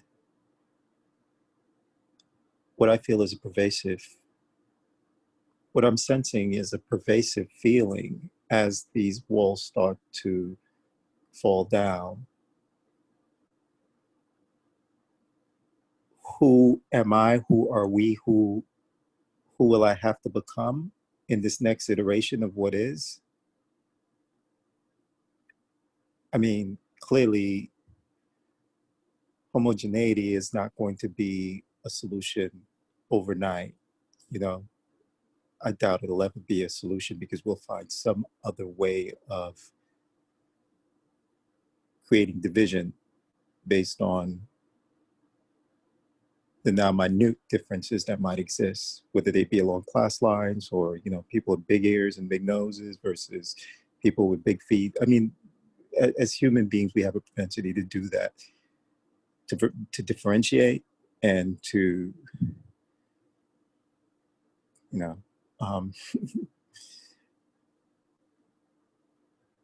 and to coalesce around those differences. I would like to know this idea of whiteness, this idea of this now challenge, this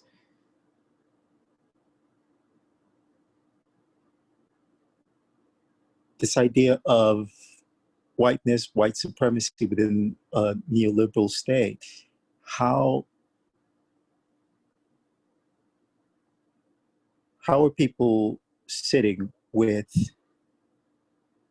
it on the precipice of, I would say, involuntary change?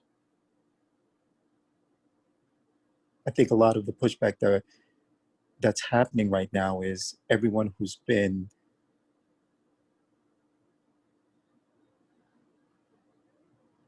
objectified by that lens is now speaking out. There's now a new sense of awakening from the systemized gaslighting that has existed for a while, that it seems as if every aspect of our lives are complicit with it. You know, this, well, that doesn't really exist. But then you show all of this evidence that speaks contrary to that. And it's never really been addressed or even acknowledged to any great extent until now.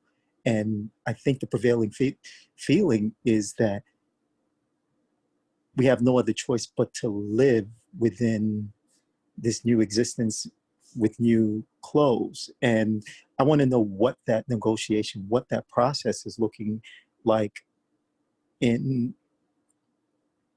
these homes, in your own minds. Because I know, and I've been speaking to a lot of people in different communities, and I'm seeing how they're struggling with it also. You know, we're on the precipice of change, and we're swept up by a flow, whether that flow is something that's orchestrated or something that's happening organically. We're in it, and it's going to lead somewhere. It could either lead to a releasing of steam so that we can just go back to the normalized behaviors that we know, and not necessarily have to worry about an eruption later on. I don't think that's the case. Or it could lead to just fully redefined human engagement. And I want to know what it feels like sitting in that. What are the steps that are being taken by individuals to engage it earnestly from wherever they're standing? I hope that's clear.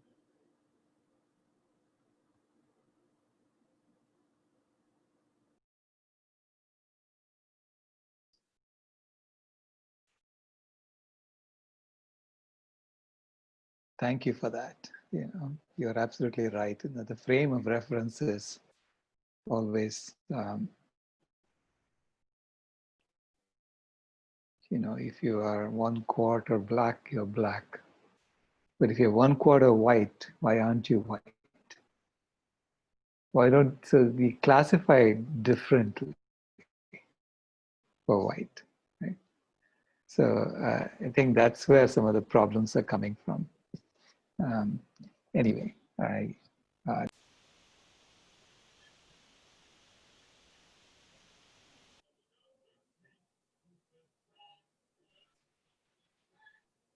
Can I respond to that? Oh, Nancy, I'm sorry, were you going to speak?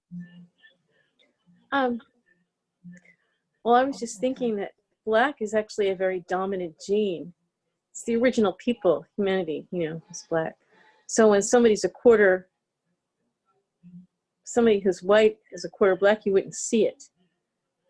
Well, maybe the other way around. Anyway, I digress, going off topic. I was just reminded of when I was a kid, my parents sent me to summer camp. And this camp must have been like half black and half white. And by the end of the 6 weeks or so that I was there, I had been interacting with the black and white kids every day, all day. And by the end of my time there, I remember not even thinking about it. Was this person black or was this, I wouldn't know. And my experience is that we have to literally like physically work together, be engaged and involved together to really erase racism. Because all the understanding, and then it's really important to have the understanding because that's the foundation. But until we actually join hands, you know, and physically engage with each other with common goals, I think that's because then it humanizes each other, just like seeing the animals, seeing the personhood in animals and say, oh, they're so much like us. And that often has a very powerful effect on people deciding to go vegan. You know, they say, God, there's my dog and there's my cat and the animals they're no different. And they just like the light bulb goes off, you know, get that light bulb to go off in somebody's head and heart. That's really, you know, the goal. But that's what I was thinking of. No, I don't remember the question Melvin asked that we're supposed to be answering, so I apologize. But I did have something, and if I'm overextending my welcome, Silas, just let me know. I'll stop. It's been really bothering me a lot, and I want to bring it up. So it's kind of a selfish thing, but here goes. I have been a long time objector in certain ways of the cube of truth, and I'll tell you why. I think it's a brilliant concept. Love the concept, but it's, you know, we know there's this thing that's called the animal whites movement. And when I see it as a bunch of white people in white masks telling black people to stop oppressing others, because that's what ends up happening. And I just wanted to hear from the other people, especially the black people, what their perception was of that whole system. It's very rigid. It's very, very organized, and you have to follow it to the letter. There's no freedom for creativity. And you can tell a lot of these people do it, and they're not being creative, they're not thinking about what they're doing. And I've done a number of them, and most of the time people just walk by. I think personally it looks like a cult. And there's some really good reasons why things are done the way they're done, and I get it. But what I keep saying is it doesn't matter what your intention is. What matters is how are you perceived? What is the actual message that's getting across to the people that you need to reach? And I feel like that kind of ties in with what we're talking about today. But does anybody have any feedback for me on that? I'm kind of very opinionated about it, so you're probably not going to change my mind. But because I really want to like reach people. I know I no longer want to just confront people. and well, I don't mind confronting people too, but I just really want to be able to reach people. It's so important. So I will put myself on mute. I'm surprised you haven't done it yet, Silas. Here goes. The cube, you said a 3Q? I haven't heard of that. Oh, that's good.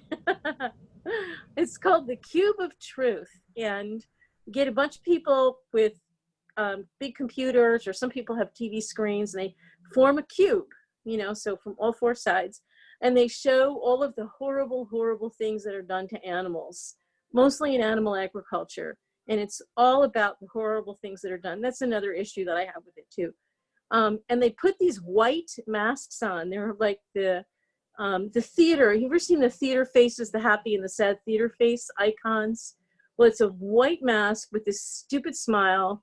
And you look at this group of people and they're all dressed in black, and you think, what is wrong with these people? You know, can't imagine why anybody would want to stop by and see. And then you look what they're showing, and it's these horrors, horrible things. And I totally agree, people need to know what's going on. But now that I have the mic, I'm just going to finish my thought. It does nothing to address speciesism, nothing. And I feel that it's very disrespectful to only show the animals being abused, because it's so important that we give them personhood, or we project their personhood that they already have, just like we have to do it with each other. You know, the equality is like saying, okay, you are just like me and I'm just like you. And that's so important.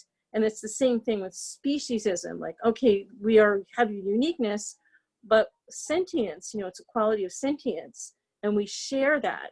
And it's quite astounding, not only how much, you know, other species are like us, but how phenomenally better they are than us in so many ways too. So that's my truth about the cube of truth. Okay, I'm gonna mute myself again. Somebody needs to shut me up. Thank you. We are about 20 minutes over. I know there is a conversation going, so I don't want to interrupt the flow. And I don't have a problem going longer if you are all okay with it.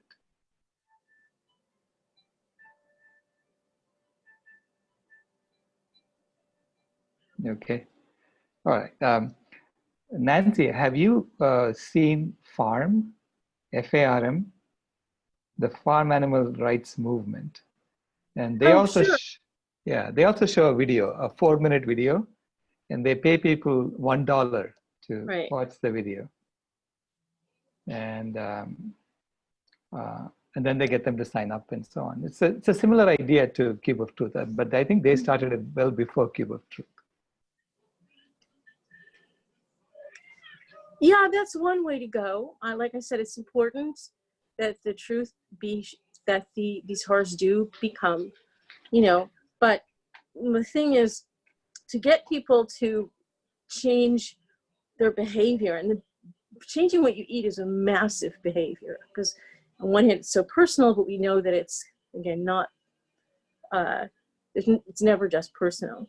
So it needs a lot of fuel, like getting that rocket off the ground. And one type of fuel I don't think is enough, because you do want to push people away from the horrible things. But what are they going to be brought towards? Because when people, the movement forward has to be towards something that they can see is bright and wonderful. And people will only stay with something that brings them joy, or unless they have no choice. Like, okay, I've got to earn money, so I've got to keep this terrible job. But things like that. But when you're talking about, food, or because as soon as someone is seen as a utility, that's when they're turned into a commodity, and that's when they're exploited. So my theory is that while it's extremely important to show, because I still share the stuff on Facebook, I have no problem when I'm talking to people, talking about the harms, but I do make a point of expressing the joy of veganism, or in this case, the joy of unity, the joy of, look at what we've been missing out on, that this whole Black culture exists. And I'm telling you, Black people have soul. There is that quality of soul. And white people, we don't have it. We just don't. I'm sorry. And I see it. I see it. And I think that, that imagine, and you look at our culture too, and how much Black culture has enriched our lives, and it's just been stolen, from entertainment to sports, to food, to music, and so many things that have been, appropriated and borrowed with no thank you, and, just shooting them in their homes.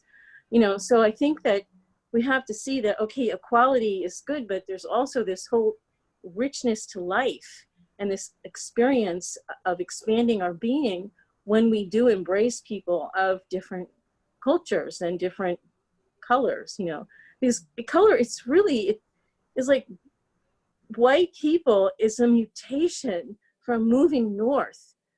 We have been bleached. Yeah, we have been bleached, and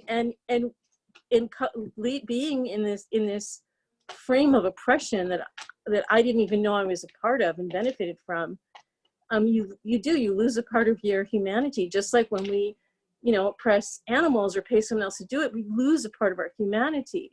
And one of the things I feel very much going vegan was I gained back a huge piece of my humanity. It just opened up my soul and my being in ways that I never knew what wasn't there, So when I feel it's that we, that same kind of thing. Oh, somebody should have muted me again. Sorry. Going on and on. I'm sorry. That's quite all right. Thanks for sharing. Rob? I just wanted to give some more feedback about the Cube of Truth. We recently here in the Detroit area stopped doing, well, I guess everyone stopped doing it, but we're not going to do it here in the Detroit area, basically because the language that requires kind of goes against multi-gender. The mask we wear is like, that they wear is like Guy Fawkes masks. I forgot the name of the movie with Natalie Portman that, if anyone remembers, that they wore it. And my experience when I've done it, it was not just white people, but African Americans and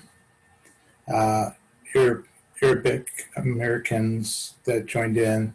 And yeah, I agree mainly with everything that was said. Yeah, I would, instead of like going for the Guy Fawkes mask, probably wear animal masks. Or, and in the videos. That would be awesome. And I would love the animal Yeah, mask. yeah. And I agree, yeah, the videos weren't that good because well, I find it the other way, it wasn't that horrifying. So, but I can understand, I'm one for, let's stop showing how the world is, let's show how the world could be with happy animals and hopefully in the wild. And so,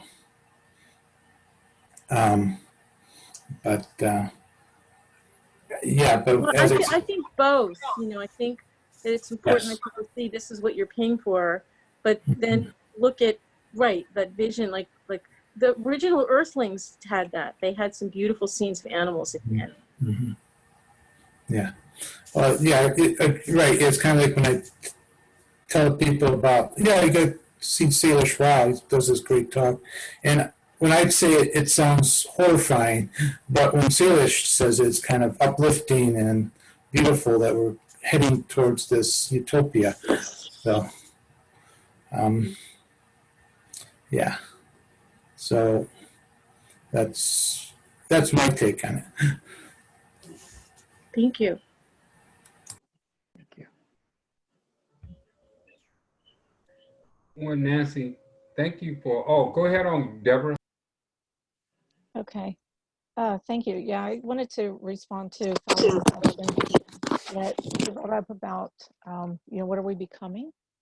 And and I hope I got your question right, Fallon. If not, then cut in and direct me to the point.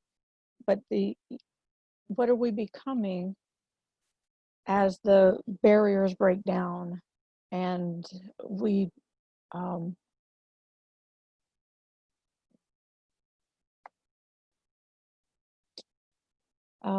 and then what is happening in the households as we come together as we I really wanted to understand just this embodied sense, because when we speak of white supremacy, when we speak of white privilege, given the psychosocial disposition that most of us have,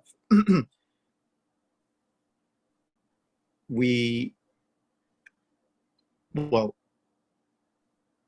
the people that I've spoken to find themselves looking at things more from a lens of socioeconomics and class. And of course, there's still some latent systemic things that they are aware of. And it, to some well-meaning people, it exists within the periphery, and other people is a little bit more center. But now that the conversation has graduated to right in front of our faces, and there's no way of keeping it in the periphery, we all have to look at it in order to move on. What I wanted to basically understand is, how are people trying to reconcile that the potential disappearance of keeping that sense in the latent form and having it just right there? How is it that you're reconciling? How is it that people are acclimating to the reality that we all have to change? We all have to find some kind of language to bring about accord. How are we having those conversations at home? What are we actually doing to try to calibrate to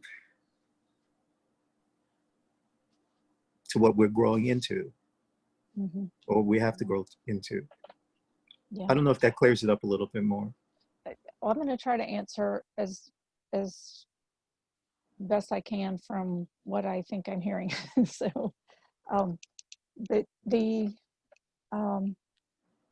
you know, when I think of, okay, I can look back just to my grandparents and see, you know, or great grandparents, and see a different nationalities that have come into me. I hear of times when, as people were coming into this country, that, you know, every ethnic group had their own neighborhood, and, you know, that there were divides and things are coming together, and there has been, you know, a homogenization of sorts that happened within certain groups or among certain groups. And it's not, I think, until after that has been forgotten, the individuation has been to some extent forgotten, that we go back to look at, wow, wait a minute, what is the history here? You know, and I imagine that that will still be a part of something that interests us, is that we hold um,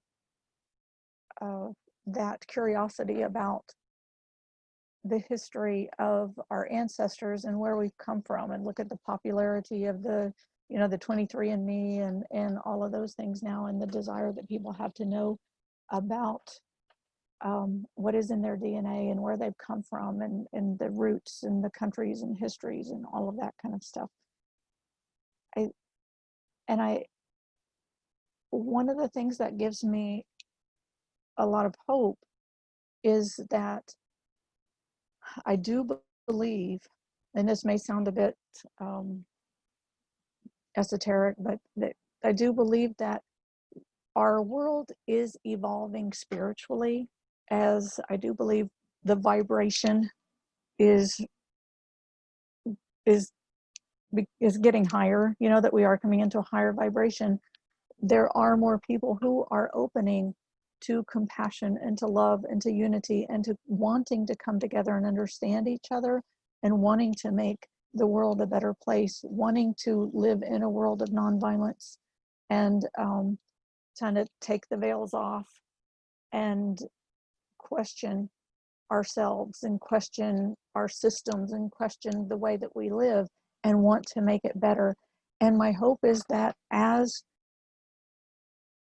we do this, simultaneously the barriers are coming down across all of the things that separate us and differentiate us. And we can, as Marie Curie says, one of my favorite quotes, that, and then can I quote it, that that we fear because we don't understand, and now is the time to understand more and fear less. And of course, she said that a long time ago. It still holds true. It's a time to understand more and fear less. And as we seek to do that and seek to know each other, we really do come to know each other as, you know, as heart, people with heart, people with that care about the same things, that want the same things for, in terms of safety, in terms of autonomy, in terms of having a, you know, what, as Melvin was talking about, are my children going to be safe when they go there? What are the things we teaching our children? What are the conversations we need to have with our children? You know, it's like we're all really the same, and we have rich histories, and we have, just like every human being has a story. I have a story. I have lots of stories. You have lots of stories. I'm sure you know, everybody has their stories. The more that we can say, we can stop saying, gee, what's wrong with that person? And hey, what's your story? You know, what's your history? Where have you come from? How can I get to know you and really get to know your heart?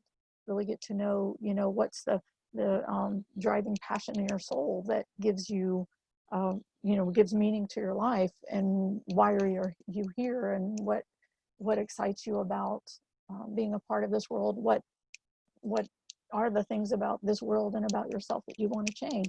You know, the more that we can come together and have those conversations one-on-one and in groups like this, I think it helps to for us to come along with the increase in vibration that we're seeing in this world. And I think it's really going to bring us to a place where like we're going to be supported in this movement and in this evolution. And I think on some levels we can fight it, or we can open to it with our hearts. But I think that I think that the universe is evolving in that way, and it's a beautiful thing.